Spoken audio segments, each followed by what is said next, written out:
To get a feel for the real San Francisco, we started our vacation on this beauty, the Love Bus Tour. It is the best way to get a feel for San Francisco. Instead of riding around on a large bus, you get to travel in a VW bus painted in the style of a true hippie. Starting with a great spot to take pictures at the iconic and breathtaking Golden Gate Bridge. Traveling through the city, you learn the best tool to understanding San Francisco, its different districts. Pass through the Wharf, the Presidio, Russian Hill, Pacific Heights, and many others, all the while learning what makes them unique, hearing stories of their history, and discovering the beauty of this compact city. And this is Haight-Ashbury, which was my favorite part of the tour because I got to see where my favorite rock star legends from the hippie era lived on this street. And you become quite the spectacle as people constantly stop to take pictures of the bus. You also occasionally stop and get to take pictures at the most picturesque places in San Francisco.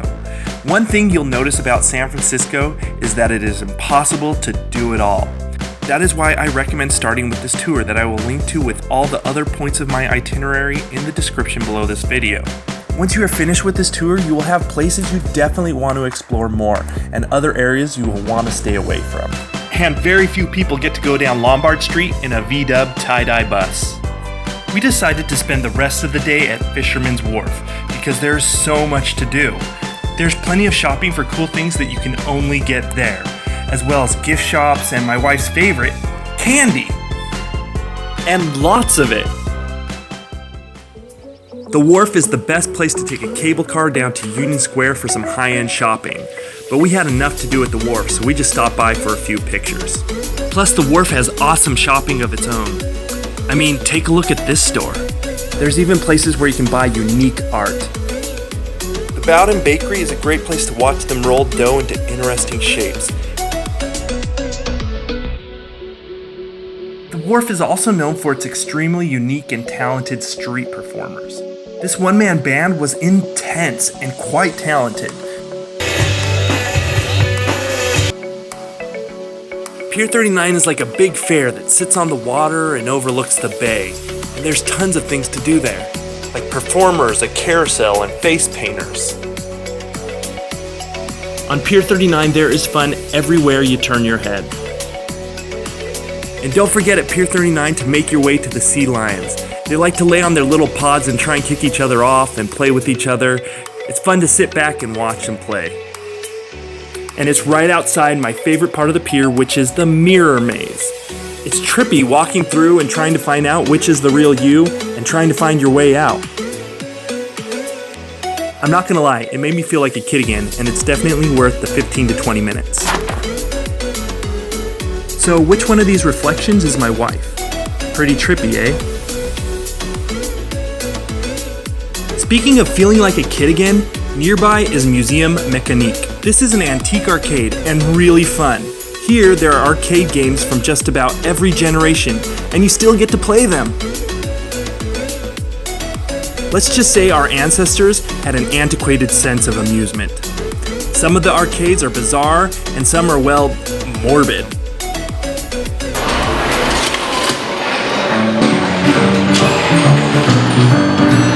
But any way you experience it, it's some good old-fashioned fun. Even if it is a 6-foot statue that creepily laughs, you gotta stop by if you have the time.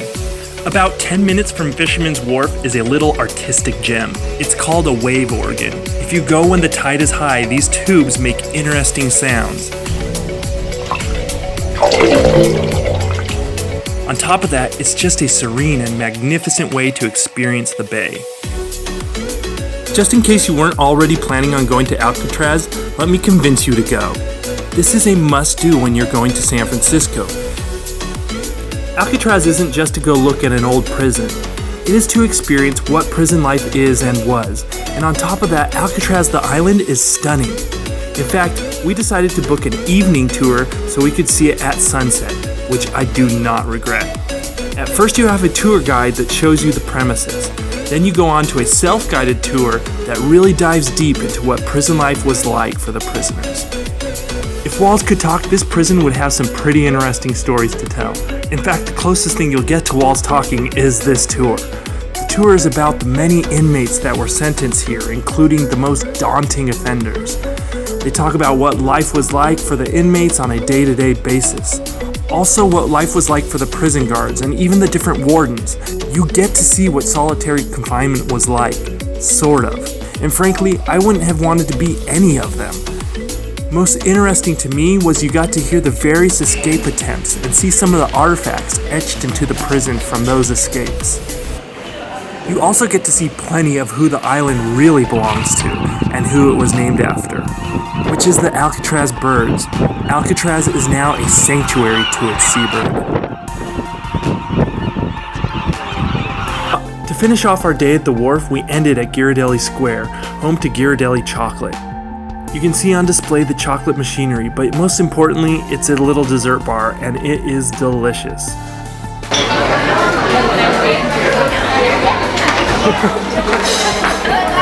Ice cream because it sounds good.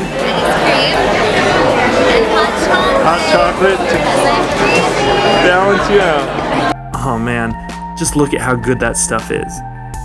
You have not really experienced the wharf without going to Ghirardelli Square, but I don't think I even have to convince you to go here. It is delicious. The next morning it was off to Golden Gate Park, which is massive and wedged within the city with all of its history. There is too much to do even in this park alone, so the best way I found to experience the park was by a private Segway tour. Segways are fun and easy to maneuver, and you get a quick lesson on how to use them. With Segways, you can efficiently experience more of the park than walking or driving. The park itself has a nice flow of calm energy running through it. It is quite green and lush with many spots to stop by, including the Conservatory of Flowers, Shakespeare Garden, Lily Pond, Stowe Lake, and many other places that you will get to see, and a few you will have to go see on your own. My favorite part was learning how the park was made and all the thought that went into it, including how nothing was to run in a straight line and the story behind hidden statues within the park. The park is a refuge from the hustle and bustle in the rest of the city. You can spend a few hours or a whole day here, have a picnic or go sightseeing, depending on your preference. I will link to the Segway tour in the description below this video. The House of Nanking is a hole-in-the-wall restaurant, yet consistently wins food awards within the city. Delicious food runs in the genes as the owner's daughter went on to win Chopped in 2016. This food is amazing, so obviously I give it 2 thumbs up. Though don't be indecisive or they just start ordering for you. Seriously, they do. San Francisco is one of the most artistic cities in the world, and a stop at the San Francisco Museum of Modern Art would be worth your time. Even if you don't consider yourself a lover of the arts, there is still a lot to appreciate and to be entertained by for at least a few hours. Museums aren't naturally my thing, but even I enjoyed plenty of the exhibits and art pieces on display. A lot of it is spatial art, which was my favorite form at the museum because you're able to walk through it and around it. Each floor of the museum is dedicated to a different style of art. There are even performances and short films that are heavy in artistic interpretation to sit down and watch. I noticed people enjoyed the art different ways. Some sat and tried to feel the art, others took pictures with it. I guess even we tried to mimic the art. That being said, it's hard to deny the crazy artistic talent of some of these artists. I guess my point is, no matter what your artistic IQ is, you'll get something out of the San Francisco Museum of Modern Art. My favorite art piece was this colorful rock. Even now, it makes me just want to chew a piece of gum for some reason. Anyway, I loved this museum. And admittedly, some of the art I still just don't get. Mona Lisa's is one of my favorite restaurants in the city for the atmosphere it creates. Yes, the food is delicious, or I wouldn't even go there, but the whole restaurant is dedicated to an Italian art. Located in Little Italy, most of the waiters are actual Italians, and the vibe is very authentic and romantic. Speaking of romantic, you should make reservations at least a month in advance for their car dinner. They have this adorable car and you can eat on the side of the road. It's amazing, and people walking by asked if this couple was on a date for the Bachelorette. The date is that good. A block away is the City Lights bookstore. Specifically, this bookstore was frequented by the Beats like Allen Ginsberg and Jack Kerouac. It's a great stop for the literature enthusiast. And now for my favorite San Francisco activity, taking a sailboat around the bay. With this specific sailboat, as you set off, you are actually part of hoisting the sail. It's fun to, in part, feel like a seaman for a few moments. The trip is at times enthralling and adventurous, and at other times relaxing and peaceful. Traveling around the bay, you get to enjoy the sights of the Golden Gate Bridge, the windsurfers, the other sailboats, and even pirate ships. There is nothing like a sailboat to feel free and at one with the ocean. And should you wish, they even allow you to steer the boat for a time. You will never have a better time sailing a boat than around the San Francisco Bay. And this is no ordinary sailboat. This is the USA 76, used by Oracle for racing in the 2003 America's Cup. It runs smooth, fast, and is an experience you will never forget. I can't stress it enough, you need to set sail with this company. I will link to them in the description below this video. After my favorite activity, we made our way to my favorite dining experience I have ever had. This is a Moroccan food restaurant, and it is an experience from beginning to end. Not only is it Moroccan food and atmosphere, but you also dine how they would dine. Sitting on a pillowed couch, you relax as they serve you. They bring you warm water and a towel to wash your hands. You then take bread from a basket and dip it in the sauce, and you also drink from the bowl. All the food is unique and timely delivered in your 5-course meal. And it is so flavorful. To top it all off, the entertainment is a very talented belly dancer that flows to the music and dances. It took me away to another time and place, from the ornate door to the intricate flooring and then the billowy ceiling. Every inch of this restaurant is undoubtedly Moroccan. The restaurant and belly dancer are linked to in the description below. Next, we made our way to the Painted Ladies. Most people know the Painted Ladies as the houses in the intro to the old TV show Full House, but these Victorian homes are the second most photographed houses in the United States, next to the White House. And the secret is you can actually vacation in the one on the end. The owners have opened up the lower level of their house to travelers that are willing to pay for it. Think about it. When people say they visited the Painted Ladies, you get to say you stayed in one. It's pretty awesome watching people drive by taking pictures of the house you are staying in. On top of all that, it's just a chill place to stay. This will be our secret, and I will link to them in the description below as well.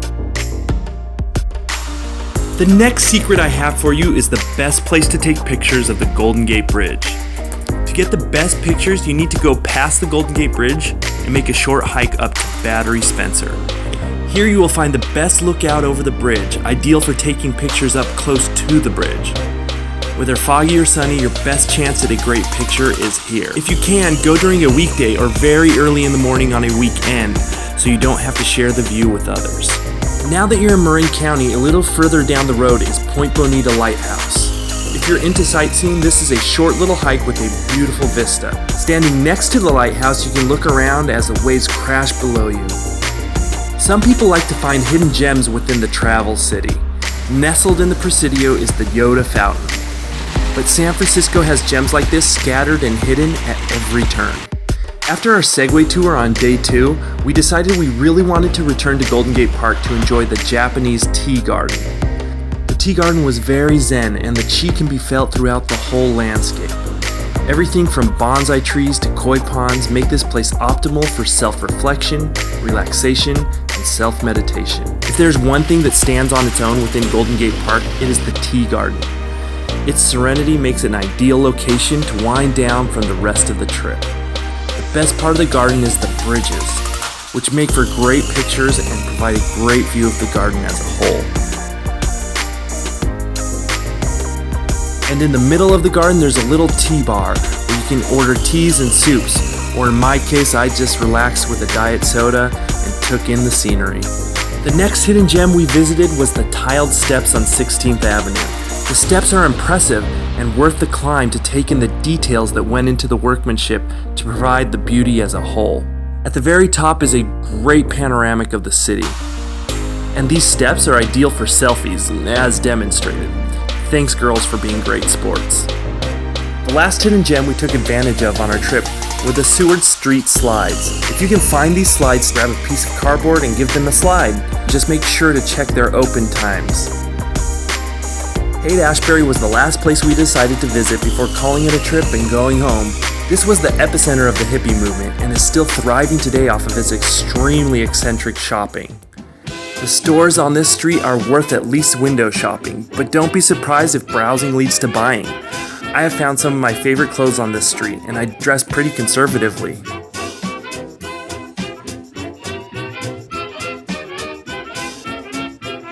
If you're lucky, you may just get to see a few modern hippies that still linger there today. Of all the random stores on Haight, there's one that you music lovers should check out. Amoeba Music Store is the best place to shop for any vinyl record that you may want. And it just has tons and tons of music on its own. It doesn't even have to be an oldie, nor does it have to be on a vinyl. But in this day and age with digital music, it's nice to have a music store that found its way to be so relevant even today. For our last night, we stayed in the White Swan Hotel. I am all about doing things and staying in places that really give a feel for where you are on vacation and where you're traveling to. The White Swan is a unique hotel that says you are definitely in San Francisco. But seriously, everything about this place is friendly, artistic, and relaxing. A great place and a hotel that I highly recommend if you like to feel where you're actually vacationing. With that said, we spin the globe and decide where we're going next.